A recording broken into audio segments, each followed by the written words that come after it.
श्री राधा, आप सभी को बसंत पंचमी की बहुत बहुत शुभकामनाएं। बसंत पंचमी के दिन ही माँ सरस्वती का प्राकट्य हुआ है। जब सृष्टि में अज्ञान, मौन और अंधकार था, तब ब्रह्मा जी की प्रार्थना पर माता सरस्वती प्रकट हुई। वीणा के मधुर स्वर से ज्ञान का संचार किया, मनुष्य को वाणी, लेखन, संगीत और विवेक प्रदान किया। बसंत ऋतु श्रम, नवजीवन और नई ऊर्जा और सृजन का प्रतीक है। इसलिए इस दिन ज्ञान की देवी माता सरस्वती की पूजा की जाती है। प्रिय साथियों, कथा को अंत तक अवश्य सुने। यह कथा है एक ऐसे गांव की जहां जीवन हर सुबह एक नई चुनौती बनकर खड़ा होता था और हर सांझ एक नई उम्मीद की किरण लेकर आती थी। पर इस गांव की गलियों में एक ऐसा बालक भी भटकता था जिसके लिए ना कोई सुबह की उम्मीद थी, ना कोई सांझ का सुकून। उसका नाम क्या था उसे खुद भी याद न था। हाँ, लोग उसे बालक ही कहते थे। कभी कभी तो अभागा, कलमुहा, अनार्य जैसे कड़वे शब्द भी पुकारते थे। उस बालक के जीवन में नियति ने ऐसा खेल खेला था जिसकी कल्पना मात्र से भी रूह कांप उठे। नियति की इस विधि विधान से बचाना किसी मनुष्य के लिए असंभव था। एक दिन, बस एक ही दिन में सब कुछ बदल गया। वो सवेरा था जब उसकी माँ ने उसे प्रेम से जगाया था। पिता ने अपनी मजबूत भुजाओं में उठाकर दुलारा था। उनका छोटा सा घर प्रेम और हंसी से भरा था। पर नियति को यह सुख रास न आया। गांव में एक भीषण महामारी फैली, जैसे किसी अदृश्य दानव ने अपने विषैले पंजे पसार दिए हो। एक के बाद एक घर सूने होते चले गए। बालक को याद है कैसे उसकी माँ की आंखों की चमक धीरे धीरे बुझती चली गई। बेटा, माँ ने कांपते हाथों से उसका सिर सहलाया था। उसकी आवाज में एक अजीब सी विदाई थी, तू बस अच्छा बच्चा बनना, ठीक है। फिर आंखों में एक अनकही वेदना और एक लंबी सांस। माँ शांत हो गई। बालक चीखा, माँ माँ, पर कोई जवाब न था। माँ के ठंडे शरीर से लिपटकर वो रात भर रोता रहा, जैसे उसकी दुनिया ही उजड़ गई हो, उसका हर तारा टूटकर बिखर गया हो। अभी माँ के जाने का सदमा ठीक से संभला भी न था। अगले ही दिन उसका पिता भी उस महामारी की भेंट चढ़ गया। पिता, जो उसे हर खतरे से बचाने वाला था, वो भी निस्पंद भरा था। पिताजी उठो, मुझे डर लग रहा है। बालक की चीखें उसके सूने घर में गूंजती रही, पर इस बार उसे सुनने वाला कोई न था। अब वो अकेला था, बिल्कुल अकेला। उसका घर जो कभी प्रेम की सुगंध से भरा था, अब सन्नाटे और मृत्यु की दुर्गंध से भर गया था। पड़ोसियों ने डर के मारे उससे दूरी बना ली। कुछ बुजुर्गों ने तरस खाकर पिता और माँ के अंतिम संस्कार में मदद की, पर फिर सब अपने घरों में दुबक गए। महामारी के डर से और शायद बालक के अभाग से भी। 8 साल का वो छोटा सा प्राणी, जिसने कल तक जीवन की कठिनाइयों का अर्थ भी न जाना था, आज अचानक एक गहरे अंधेरे कुएं में ढकेल दिया गया था। उसे भूख लगती थी तो कोई रोटी न थी, प्यास लगती तो कोई पानी न पूछता, रात में ठिठुरन होती तो माँ की गर्म गोद न थी, न पिता की मजबूत बाहें। वो गांव की गलियों में भटकता रहता था, कभी इस चौखट पर, कभी उस चौखट पर। कुछ दी दो माई, बड़ी भूख लगी है। उसकी पतली आवाज अक्सर हवा में घुल जाती थी। जवाब में उसे अक्सर डांट ही मिलती, चल हट, कहीं और जाकर मर। पहले तो गांव में विपदा आई है, तू और अपना अभाग्यता फैला रहा है। कोई कहता, अरे हट रे, कहीं तू बीमारी तो नहीं लेके आया। किसी ने तो गुस्से में यह तक कह दिया, जलकर क्यों नहीं मर जाता। एक और मुंह माल पालने की हिम्मत अब हम में है नहीं। जलकर, यह शब्द उसकी आत्मा पर इतने गहरे घाव कर बैठा। हर बार उसे धकेला जाता, हर बार जब उसे अनदेखा किया जाता, उसके कानों में यही शब्द गूंजते, जलकर जलकर। वो सूखा कमजोर बालक, जिसकी आंखें हर समय एक अनकही पीड़ा से भरी थी, सड़कों पर, गलियों में, पैरों के नीचे रात गुजारता। तारे ही उसके साक्षी थे, चांद ही अकेला साथी था। उसकी रीढ़ की हड्डी में जीवन का स्पंदन कम और मृत्यु का भय अधिक था। वो भूल चुका था पेट भरकर खाना क्या होता है, या बेफिक्री की नींद कैसी होती है। हर पल उसे यही डर सताता, अगला पल क्या लेकर आएगा, क्या वो जलकर मरने वाला है। एक दिन तपती दोपहरी में जब सूरज आग के गोले जैसा बरस रहा था, सड़कें अंगारों से जल रही थी, बालक एक पुरानी टूटी हुई धर्मशाला की सीढ़ियों पर बेजान पड़ा था। उसकी आंखों में शून्य था, जैसे अब रोने के लिए आंसू ही न बचे हो। जलकर उसका मन बुदबुदा रहा था। शरीर में इतनी भी शक्ति ना थी वो एक मक्खी भी उड़ा पाए। उसकी सांसें धीमी पड़ रही थी। तभी एक वीरान मार्ग पर एक धवल वस्त्रधारी ऋषि अपनी कुटिया की ओर लौट रहे थे। उनकी चाल में धीरता थी, मुखमंडल पर एक अलौकिक तेज। उनकी आंखें गहन ज्ञान और करुणा से भरी थी। चलते चलते उनकी दिव्य दृष्टि उस क्षीणकाय बालक पर पड़ी। ऋषि का नाम था महर्षि विश्वामित्र, जो अपने ज्ञान और तप के लिए दूर दूर तक प्रसिद्ध थे। महर्षि वाल्मीकि ने बालक को देखा। उसकी फटी हुई कंदरासी आंखें, सूखे होठ, धूल मिट्टी से सना निष्प्राण शरीर, एक क्षण के लिए ऋषि के कदम ठिठक गए। उनके हृदय में करुणा का सागर उमड़ पड़ा। यह कैसा जीवन है, यह कैसी नियति है जिसने इस कोमल प्राण को इतना कष्ट दिया। वे उसके पास आए और झुके। बेटा, ऋषि की आवाज में गंगा सी पवित्रता और हिमालय सी शांति थी। क्या हुआ तुम्हें? बालक ने बड़ी मुश्किल से अपनी आंखें खोली। उसकी आंखों में डर था, पर शायद ऋषि की आवाज की कोमलता ने एक क्षण को उसे थाम लिया। वो कुछ बोल न पाया, बस एक निरीह दृष्टि से ऋषि को देखता रहा। भूख लगी है? ऋषि ने पूछा। बालक ने धीरे से सिर हिलाया। पानी चाहिए? फिर सिर हिलाया। तुम्हारे माता पिता कहाँ है पुत्र? इस प्रश्न पर बालक की आंखों से एक बूंद टपकी, एक लंबी ठहरी हुई बूंद जो उसके गालों पर आकर एक नया रास्ता बनाती हुई नीचे लुढ़की। ऋषि ने सब समझ लिया। उन्होंने देखा यह बालक सिर्फ शरीर से नहीं, आत्मा से भी टूटा है। उसका हृदय मानो हजारों टुकड़ों में बिखर गया है। उन्होंने उसी बड़ी कोमलता से उठाया। बालक पहले तो सहसा। ऋषि के हाथों का स्पर्श इतना दिव्य था, उसे एक अजीब सी शांति मिली। उसे लगा जैसे बरसों बाद किसी ने छुआ है। किसी ने प्रेम से ऋषि के कंधे पर अपना सिर रखकर वह रोने लगा। इस बार भय के नहीं, बल्कि एक अनजाने सुकून के आंसू थे। महर्षि विश्वामित्र उसे अपने गुरुकुल ले गए। गुरुकुल जो गांव से कुछ ही दूर नदी के किनारे शांत वातावरण में स्थित था। वहां पैरों की छाया थी, फूलों की खुशबू थी, वैदिक मंत्रों का गूंज थी। यह बालक के लिए एक बिल्कुल नई दुनिया थी। गुरुकुल में आते ही ऋषि ने बालक को स्नान कराया, उसे स्वच्छ कपड़े दिए, अपने हाथों से भोजन कराया। बालक ने इतने प्रेम से भोजन कभी न किया था। एक ही बार में भरपेट खाकर वर्षों बाद उसे गहरी नींद आई। ऋषि ने इसे अद्वितीय नाम दिया। अद्वितीय जो अकेला था पर एकाकी नहीं। अद्वैत अंदर से टूटा था। उसका शरीर भले ही ऋषि के संरक्षण में स्वस्थ होने लगा, पर उसकी आत्मा पर मानो अभी गहरे घाव थे। गुरुकुल के अन्य शिष्य उसे देखकर उत्सुक होते, कुछ प्रेम से उसके पास आते, उससे कुछ बातें करने की कोशिश करते, पर अद्वैत की आंखों में कभी एक शून्य तैरता रहा। वो किसी से बात नहीं करता, किसी खेल में शामिल नहीं होता। जब कोई उसके करीब आता तो डरकर सिमट जाता। उसके कानों में अब भी वे शब्द गूंज कर रहे थे, मर जा अभागे, मर जा अभागे। महर्षि विश्वामित्र सब समझते थे। वे जानते थे शरीर के घाव दवा से भरते हैं, पर आत्मा के घाव प्रेम और धैर्य से। वे अद्वैत के पास बैठते, उसे कहानियां सुनाते, उसे शांत मंत्रों का पाठ कराते। अद्वैत चुपचाप सुनता और उसकी आंखों में वह पहले जैसी चमक अभी भी नहीं आई थी।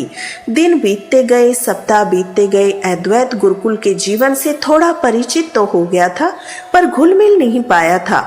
वो रोज सुबह गुरुजनों के साथ भोर की प्रार्थना में बैठता, संध्या कालीन आरती में भी शामिल होता, पर उसका मन कहीं और ही भटकता रहा। उसे अपनी माँ की याद आती, पिता की याद आती।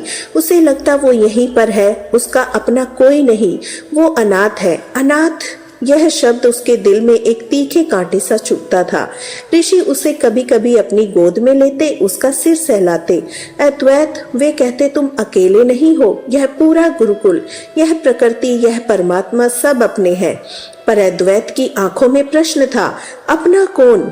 मेरे तो पिता माता भी चले गए, वो अक्सर नदी किनारे बैठा जाता और घंटों बहरी धारा को देखता रहता। उसे लगता जैसे उसकी जिंदगी भी इसी धारा की तरह बहती जा रही है, बिना किसी किनारे के, बिना किसी दिशा के। एक गहरी उदासी उसके हर पल में घेरे रहती।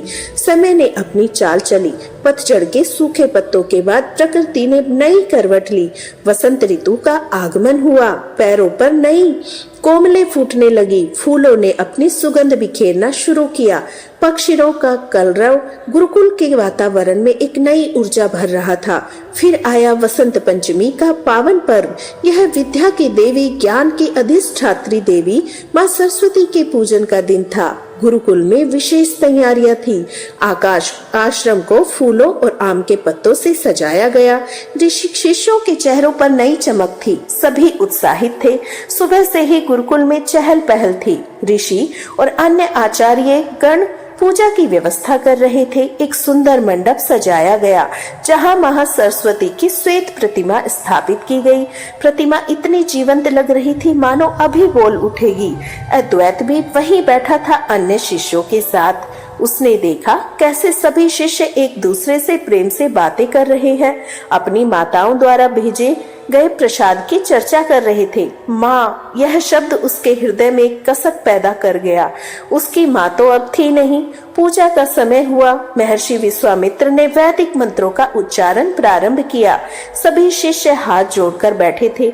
धीरे धीरे गुरुकुल का वातावरण माँ सरस्वती की स्तुति से गूंज उठा। या दे तो तुषार हार धवला, या शुभ्र वस्त्रावता। सभी शिष्य एक स्वर में माँ सरस्वती की वंदना कर रहे थे। अद्वैत चुपचाप आंखें मूंदे बैठा था। मंत्रों की ध्वनि, धूप की सुगंध, दीपकों का प्रकाश, सब मिलकर एक अद्भुत आध्यात्मिक ऊर्जा का निर्माण कर रहे थे। जैसे जैसे वंदना आगे बढ़ रही थी, अद्वैत के भीतर कुछ पिघल रहा था।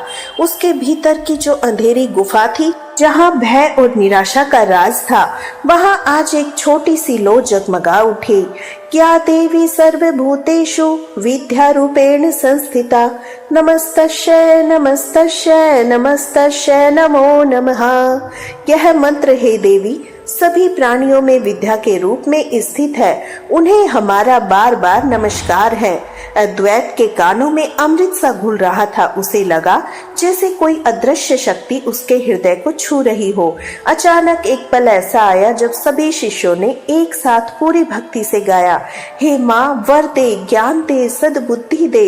इस माँ शब्द पर अद्वैत के भीतर का बांध टूट गया। बरसों से जो पीड़ा, अभाव, जो पुकार उसके हृदय में दबी थी, वह एक साथ उमड़ पड़ी। उसे अपनी माँ की छवि दिखाई दी, जिसने उसे प्रेम से पुकारा था। उसे वो सूनी गोद याद आई जिसके लिए वो तरसता था।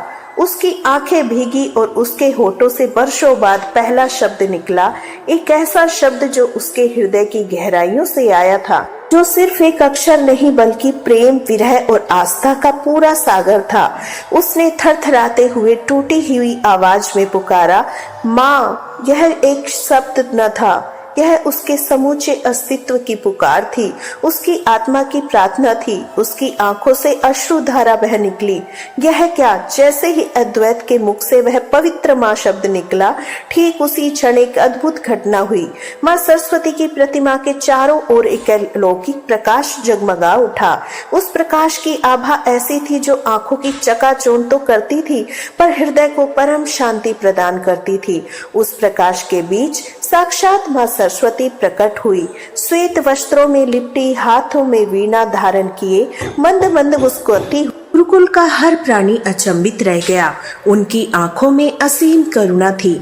उनके मुख से जैसे अमृत बरस रहा था। गुरुकुल का हर सदस्य, हर आचार्य, ऋषि विश्वामित्र भी विस्मय और भक्ति से नतमस्तक हो गए। माँ सरस्वती ने अद्वैत की ओर देखा। उनकी आंखों में इतना प्रेम था मानो हजारों माताओं का वात्सल्य एक साथ उमड़ आया हो। वे धीरे से नीचे उतरी, अद्वैत के पास आकर खड़ी हुई। बालक अद्वैत भय और असीम श्रद्धा से कांप रहा था। उसे विश्वास नहीं हो रहा था, यह सब सच है। माँ सरस्वती ने अपने कोमल हाथों से अद्वैत को उठाया, उसे उसे अपनी गोद में लिया, अपने हृदय से लगा लिया। उस स्पर्श से अद्वैत ने अपनी माँ का, अपने पिता का न जाने कितने जन्मों के प्रेम का अनुभव किया। उसके भीतर का हर घाव भरने लगा, हर डर दूर होने लगा। उसे लगा जैसे वह एक शून्य से निकला, जहां उसे कोई पहचानता न था। वह एक ऐसी गोद में है जहां उसे संपूर्णता प्राप्त हुई है। माँ सरस्वती ने प्रेम से उसके सिर पर हाथ फेरा, अमृतवाणी में कहा, आज से तुम अनाथ नहीं हो मेरे पुत्र, मैं तुम्हारी माँ हूँ। यह पूरा ब्रह्मांड तुम्हारा घर है, यह ज्ञान तुम्हारा परिवार। उनके शब्दों में ऐसी शक्ति थी जो अद्वैत की आत्मा तक उतर गई। अनाथ नहीं, यह सुनकर अद्वैत को लगा जैसे वर्षों से लगी आग बुझ गई हो, एक शीतल वर्षा उसके हृदय को सींच गई हो। फिर माँ सरस्वती ने उसे एक वरदान दिया। उन्होंने कहा, हे मेरे पुत्र, तुम्हारी यह वेदना, तुम्हारा यह त्याग, तुम्हारी यह निर्मल पुकार व्यर्थ नहीं जाएगी। तुम अब से ज्ञान और प्रकाश के वाहक बनोगे।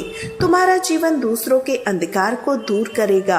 अज्ञानी को ज्ञान, दुखी को सांत्वना, भटके हुए को मार्ग दिखाने वाला हो। जाओ, अपनी इस नियति को सार्थक करो। यह कहकर माँ सरस्वती ने अद्वैत को प्रेम से धरती पर उतारा, फिर से एक दिव्य प्रकाश पुंज में विलीन हो गई। उनकी सुगंध, उनकी आभा गुरुकुल के कण कण में घुल गई। माँ सरस्वती के अदृश्य होते ही गुरुकुल में एक अद्भुत शांति छा गई। सभी शिष्य, ऋषि, आचार्य गण स्तब्ध थे। उनके नेत्रों से अश्रु धारा बह रही थी। यह श्रद्धा के आंसू थे, भक्ति के आंसू थे, उस दिव्य दर्शन के साक्षी होने के सौभाग्य के आंसू थे। पर अद्वैत अब वो पुराना टूटा हुआ बालक नहीं, उसकी आंखों में अब वो शून्य नहीं, बल्कि एक नई चमक। वो थी ज्ञान की, शांति की और अटूट विश्वास की। उसके चेहरे पर एक अलौकिक तेज था। उसके हृदय में माँ सरस्वती के अमृत स्पर्श की शीतलता थी। उसने सिर उठाकर देखा, अब उसे हर तरफ अपनापन नजर आया। पेड़ पौधे, पक्षी, नदी, गुरुकुल का हर प्राणी उसे अपना लगने लगा। महर्षि विश्वामित्र ने अद्वैत को गले लगाया। उनकी आंखों में भी आनंद के आंसू थे। वे समझ गए थे नियति ने इस बालक के साथ कितना क्रूर खेल खेला था, पर अंततः नियति के ही विधान में उसे माँ का साक्षात आशीष मिला। उस दिन से अद्वैत का जीवन पूरी तरह बदल गया। वो पहले की तरह मौन और भयभीत नहीं रहता था।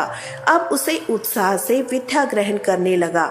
माँ सरस्वती के वरदान ने उसे एक नया उद्देश्य दिया था। उसकी बुद्धि इतनी तीव्र हो गई, वह कठिन से कठिन विषय को भी आसानी से समझ लेता। उसकी स्मृति इतनी प्रखर हो गई कि वो गुरुजनों द्वारा पढ़ाए गए हर पाठ को याद कर लेता। उसकी सबसे बड़ी विशेषता थी उसकी करुणा। उसने जो दुख झेला था, अब वो दूसरे के दुख को समझने का माध्यम बना। अद्वैत का जीवन माँ सरस्वती के वरदान का जीता जागता प्रमाण बन गया। उसने अपना पूरा जीवन ज्ञान के प्रसार और लोक कल्याण में समर्पित किया। वो एक महान आचार्य बना। अद्वैत की कथा एक अनाथ बालक से प्रकाश स्तब्ध बनने की कथा हर शिष्य को प्रेरणा देती थी।